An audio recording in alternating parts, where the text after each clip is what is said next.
Здравейте хора, днес ще говоря за това геройче от предишното ми видео. Вече има нова каска и вече намерих хубава коса, която може да сложа. И в предишното видео казах, че малко е скучно, защото когато правя битки, тя седи в замъка и не прави нищо.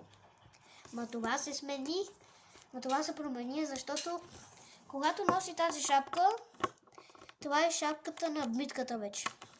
Това е шапката на битката и с тази шапка показва се едно лошата страна. И това са оръжията, малки са едно мечове. А пък когато забавлява царя и царицата, носи тази шапка. Той е много различно от тази.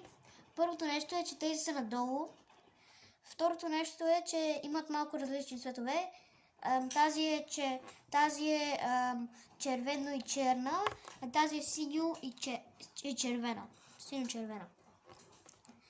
И вече намерих хубава коса за нея. Опа! Сега малко се стопи.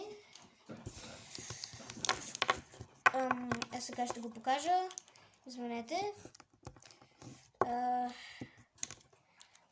Готово. Ето това е косата. На мене това е като тази каската, другата новата. Тази много е почти еднаква, защото първо тези са надолу и плитките са надолу. Тази страна е червена, лявата страна е синя и тази лява страна е синя.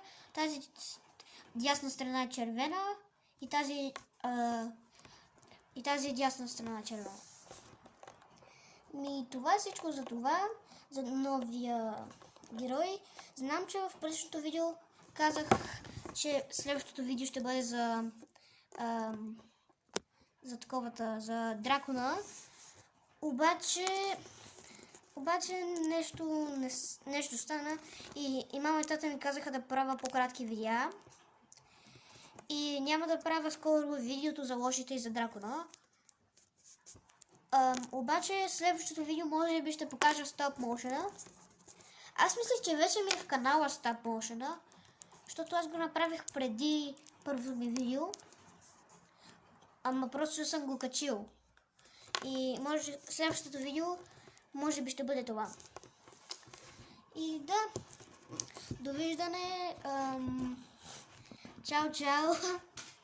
И чао.